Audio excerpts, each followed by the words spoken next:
창세기 30장 1절부터 13절입니다.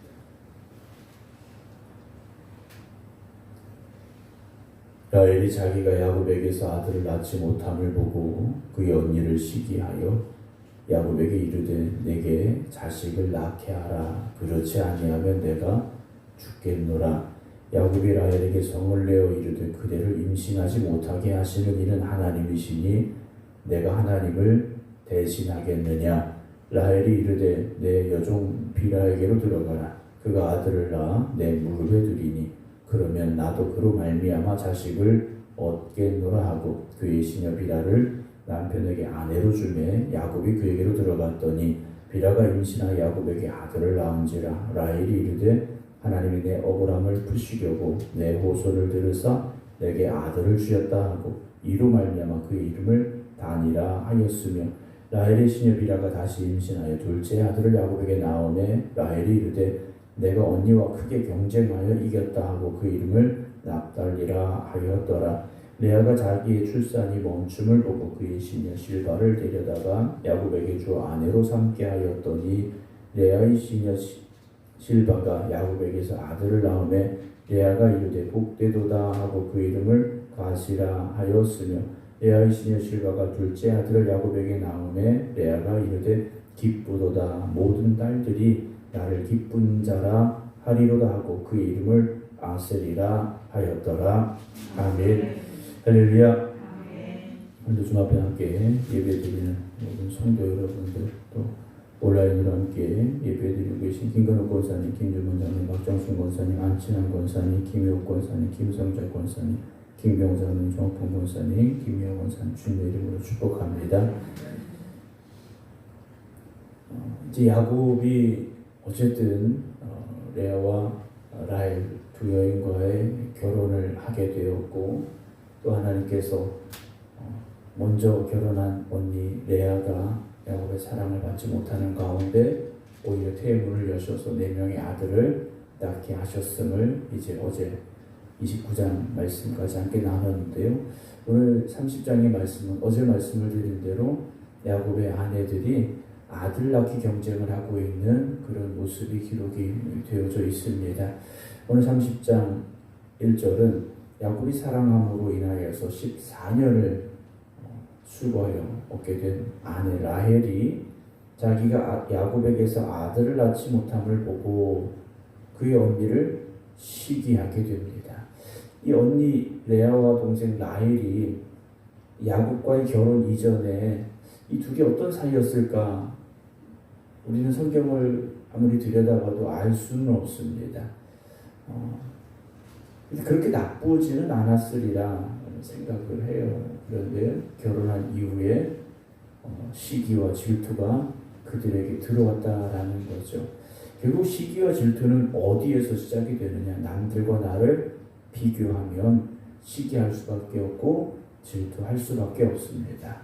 물론 우리가 세상을 살면서 남들과 나를 한 번도 비교하지 않을 수는 없겠지만 그 비교함으로 인해서 우리를 스스로가 왜 나는 이거밖에 안 될까?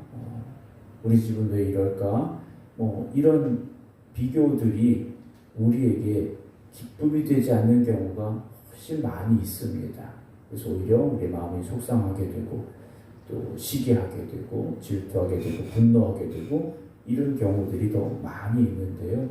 우리가 우리 이웃을 또 다른 사람들을 바라볼 때 나하고 비교하는 그런 눈으로 바라보지 않고 정말 하나님만 바라볼 수 있는 그런 믿음으로 살아갈 수 있기를 원합니다. 그래서 언니를 시기했어요. 그래서 야곱에게 말합니다. 남편에게 말하죠. 내게 자식을 낳게 해라. 나도 아들 낳고 싶다 이거예요. 그런데 그 다음 말이 충격적이지 않습니까? 그렇지 않으면 내가 죽겠다 그래요. 나 죽어버리겠다라는 거예요. 나 아들 낳지 못하면 차라리 나 죽는 게 낫겠다라는 겁니다. 2절에 야곱이 어떻게 합니까? 라헬에게 화를 냈어요. 라헬이 나는 왜 아들을 낳지 못하느냐? 나 이렇게 사느니 차라리 죽겠다. 죽는 게 낫겠다. 그랬더니 야곱이 라헬에게 화를 냈어요. 그러면서 그대를 임신하지 못하게 하시는 이는 하나님이시니 내가 하나님을 대신하겠느냐? 라고 말합니다. 근데 야곱의 아버지, 어머니 이삭과 리브가의 상황을 우리가 한번 기억을 해봅니다. 25장에 보게 되면 이삭과 리브가가 결혼을 했습니다. 그런데 20년이 지나도록 아이가 없었어요. 그때 이삭이 어떻게 했느냐? 리브가를 위하여 하나님께 기도했더라 그랬습니다. 오늘 야곱이 정말 아이를 낳지 못해서, 아들을 갖지 못해서 너무 속상해하는 이 라헬에게 화를 내는 것이 아니라, 야곱도 말하고 있지 않습니까? 그대를 임신하지 못하게 하시는 하나님이시다 그래요. 태문을 하나님이 아직 열어주지 않으신 것이다. 야곱이 말하고 있어요. 그러면 하나님 앞에 어떻게 됩니까? 기도해야죠. 하나님, 내 아내의 태문을 열어주시옵소서. 라헬에게도 아들을 주세요. 하나님 앞에 기도했어야 됩니다. 그런데 라헬도 화내고 야곱도 화내고 서로 화만 내고 있다라는 거죠. 왜 이럴까요? 야곱의 아버지 이삭은 아내를 위하여 기도했는데 야곱은 그렇지 못했다라는 거예요. 물론 야곱은 14년이라는 시간 동안 좀과 같이 일을 했고 또 이런저런 일들을 많이 겪었기 때문에 그렇게 될 수 있겠다 생각을 할 수 있겠죠. 그러나 아무리 환경이, 상황이 우리를 그렇게 만들어 간다 할지라도 우리가 하나님을 의지하고 하나님을 바라보고 하나님 앞에 기도하는 그 믿음이 흔들려서는 안 된다라는 것이죠. 정답은 이미 나와 있지 않습니까? 하나님이 임신하지 못하게 하고 계시는구나. 그러면 하나님께 매달려야 되죠. 우리 인생의 모든 문제의 열쇠는 하나님 앞에 있음을 믿으시기 바랍니다. 그래서 성숙한 믿음의 사람들은 문제 앞에서 무엇을 먼저 합니까? 기도부터 하는 겁니다. 성숙한 믿음의 사람은요, 화내고 분노하고 시기하고 질투하고 짜증내고 속상해하고 이러면 차라리 죽는 게 나, 이렇게 말하는 것이 아니라 하나님 앞에 조용히 엎드려 기도하기 시작한다는 거죠. 우리가 기도할 때 하나님이 들으십니다. 우리가 기도할 때 하나님이 일하십니다. 2절에 야곱이 그렇게 화를 냈어요. 그러면서 내가 하나님을 대신하겠느냐? 대신할 수 없죠. 이건 하나님이 하나님만이 하실 수 있는 일이지 않습니까? 그리고 하나님이 하셔야 되는 거예요. 그러면 하나님께 방법을 구해야 되는데 이들의 계획은 어디로 가느냐? 인간적인 생각을 하게 됩니다. 3절 라헬이 이르되 내 여종 비라에게로 들어가라. 그가 아들을 낳아 내 무릎에 두리니 그러면 나도 그로 말미암아 자식을 얻겠다 그래요. 할아버지 아브라함이 하갈을 통하여 이스마엘을 낳았듯이 인간적인 방법을 쓰겠다 하는 거죠. 그래서 4절에 그의 시녀 비라를 남편에게 아내로 주매 야곱이 그에게로 들어갔더니 비라가 임신하여 야곱에게 아들을 낳은지라. 6절 라헬이 말합니다. 하나님이 내 억울함을 푸시려고 내 호소를 들으사 내게 아들을 주셨다 라고 말합니다. 내 억울함, 내 호소, 내 아들. 라헬은요 이렇게 말하고 있죠. 하나님 앞에 이들이 엎드려 기도했느냐? 그렇진 않은 것 같아요. 답답함만 호소했다라는 거죠. 억울함만 얘기했다라는 겁니다. 7절에 라헬의 시녀 비라가 다시 임신한 둘째 아들을 야곱에게 낳음에 라헬이 말하죠. 내가 언니와 크게 경쟁하여 이겼다 그래요. 아들 낳는 걸요 경쟁으로 보고 있다라는 거죠. 내가 언니보다 더 나아야 된다. 동생 라헬이요 이렇게 생각하고 있다라는 거죠. 9절에 이번은 레아입니다. 자기의 출산이 멈춤을 보고 그의 시녀 실바를 데려다가 그랬어요. 29장 35절 바로 위에 보면 이 레아가 넷째 아들을 낳지 않습니까? 그러면서 그가 이렇게 말했어요. 이제는 여호와를 찬송하리로다 그랬어요. 네 번째 아들 낳고 내가 하나님 찬송하리로다 그랬어요. 그런데 그랬던 그 여인이 자신의 출산을 멈추고 동생의 시녀가 아들을 낳기 시작하니까 이번에는 자기의 시녀를 야곱에게 줍니다. 실바라는 시녀를 야곱에게 주어서 어떻게 합니까? 아들을 낳게 하죠. 10절 레아의 시녀 실바가 야곱에게서 아들을 낳으며 레아가 이르되 복되도다 하고 그 이름을 가시라.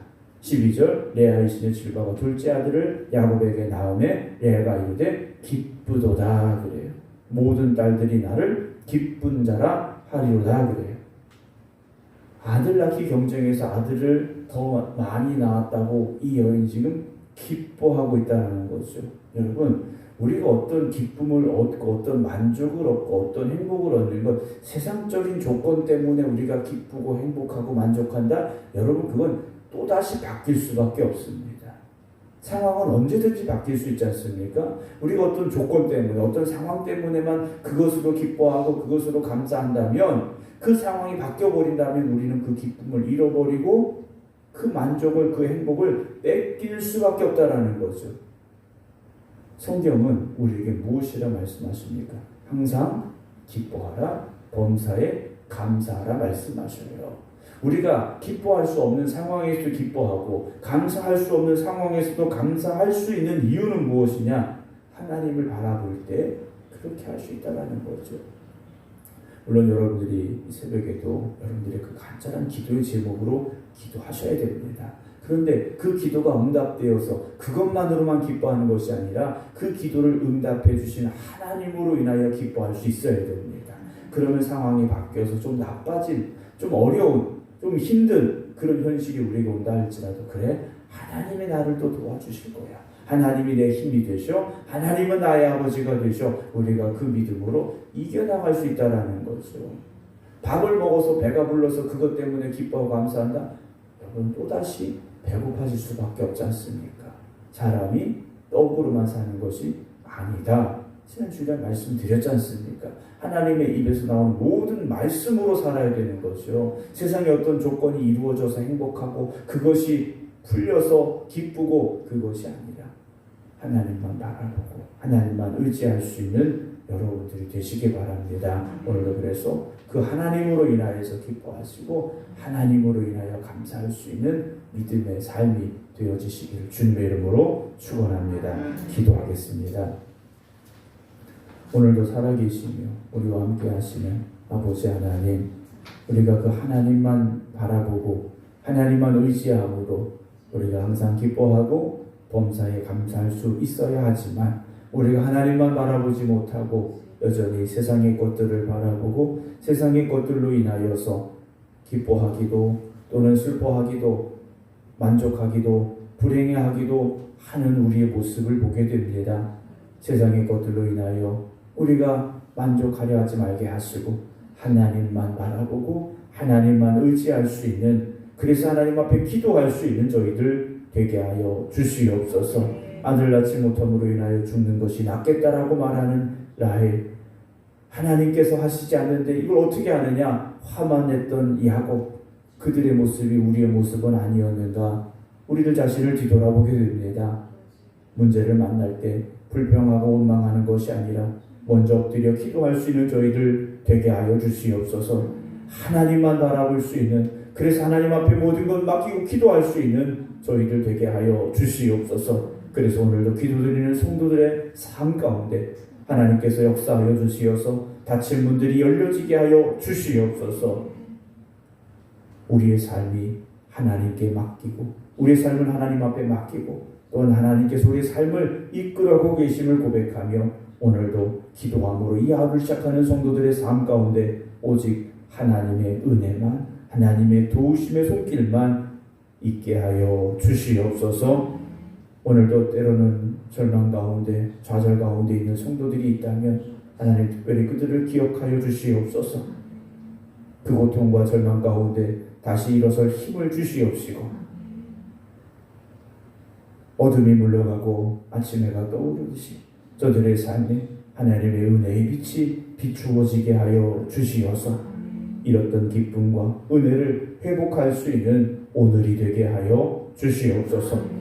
질병과 고통 가운데 있는 성도들이 있습니다. 주님 기억하여 주시옵시고 저들이 질병에서 자유함을 얻게 하시고 그 고통 가운데서 벗어나게 하여 주시옵시고 저들의 상처가, 저들의 아픔이 회복되는 역사가 있게 하여 주시옵소서. 이제는 우리 주 예수 그리스도의 은혜와 아버지 하나님의 무한하신 사랑하심과 성령님의 감동 감화 역사하심이 오늘도 하나님만 바라보며 하나님만 의지하며 하나님 앞에 기도하겠습니다. 고백하는 모든 성도들 위해 이제부터 영원토록 함께 하시기를 간절히 축원하옵나이다.